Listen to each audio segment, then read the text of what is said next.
insurrectionists. Before the session started, talking to a few about why are they showing that? That is not legislation. She said the three wanted to welcome and honor those protesters on the House floor, but said their voices were shut down. We'll follow that one out of Nashville. A man who was once... To clarify that last post, WCYB is a local news station where I live, and at 12 o'clock my grandma called to me from another room and said, they're getting violent in Nashville, they're getting violent at the protest. What? Super confusing. So I sat down and waited for the segment to come up, and while they did talk about what was going on, all of the footage was from the January 6th insurrection. She was confused, I was confused, so I called WCYB, and the first representative that I spoke with panicked and then said it was a video clip mix-up, and without me even being able to respond, hung up on me. So as you can see, that TikToker seemed to have busted this local news station that was showing B-roll of the January 6th riots and insurrection that happened, of course, at the United States Capitol, as they were talking about the protests happening in Tennessee at that state capitol. But they mixed it up, as she pointed out when she called them and wanted to find out what the hell they're talking about. A big part about this, don't forget where this started. Her grandmother, watching it on the news, said, hey, come in here, look what they're doing down at the Capitol. And yo, that is the whole point. But she wasn't done calling them out and getting them to correct this. Let's let her continue. So I called again, and the next representative was much easier to work with, and they did broadcast a new segment covering everything going on, and I'll share that in the next clip. We want to correct that and show you the story this time with the video, including a final video of Tennessee's Capitol in association with the story we're telling you.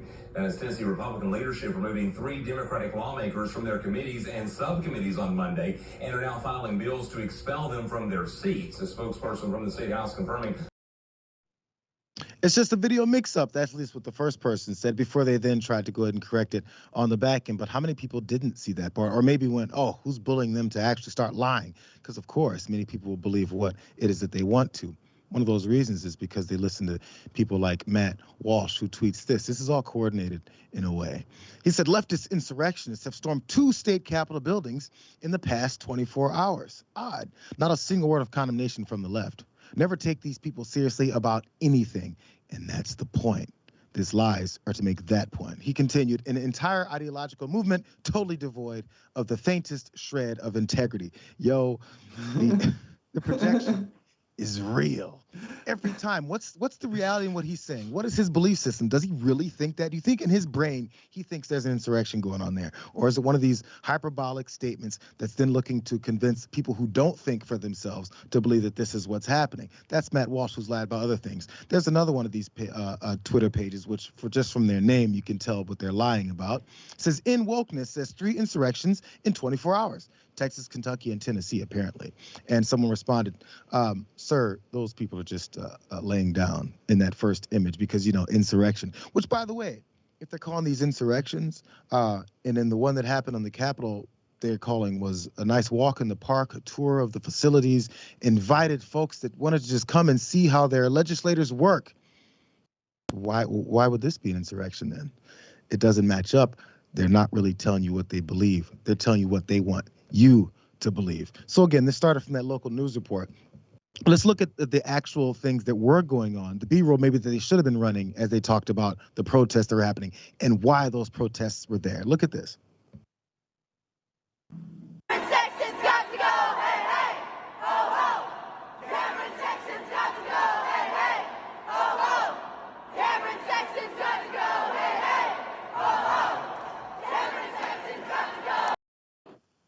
But Jackson, Donald Trump's the one that talks about fake news and it has all of his minions and minions of followers saying the same thing.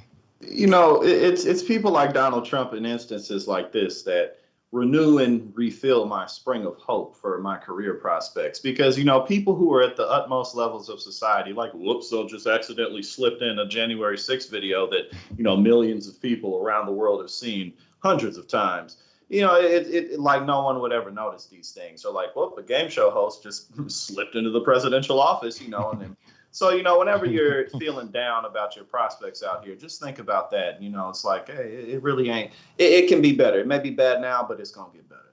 I mentioned. Sorry, go ahead. But no, that I mean, I was goofing around, but at the same time, like that's kind of the country that we live in. It's like, stuff like this just happens, and it's like if they wouldn't have got put on blast like that to that much of a degree, then they wouldn't have corrected it. Not at all, bro. Either whoever didn't know, whoever was part about the planning of this, whoever didn't know definitely wouldn't have been like, well, that's going to make us look bad, to actually correct it, not realizing just doing it makes you look bad. But again, as I mentioned as we go off the top, as they expelled this Tennessee 3, the thing that they're not recognizing is the folks that are going to be voting. Things switch over. Voters die off. So if you continue to appeal to the folks who want to harken us back to 1952, they're not going to be around that much longer. Just keeping it real. So as you continue to push back on folks who are looking to vote and actually have things that they care about, like their lives, you just might find yourself on the back end and the wrong end of all these elections, which, again, Samara is the one who was running these TikToks as she was going through the lies that were being told on that local station. She points that out because she's one of those younger folks. And I get it. Most of us don't watch the news. But for a moment, consider the amount of viewers and the vulnerable population that do watch at a 12 o'clock weekday broadcast. Some of my grandfolks don't even have access to cell phones or internet. They don't use it. They get all of their information from the news or the newspaper.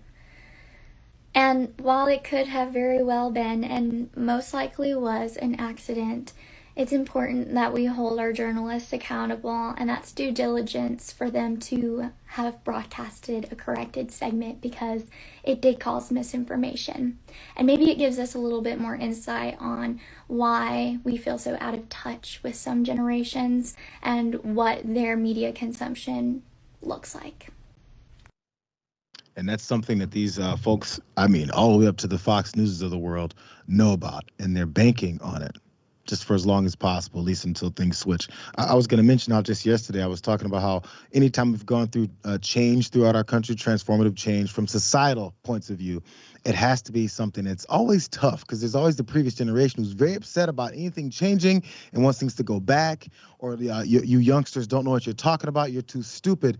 But they're the ones that are going to be running the country. They're the ones that are going to be the ones voting.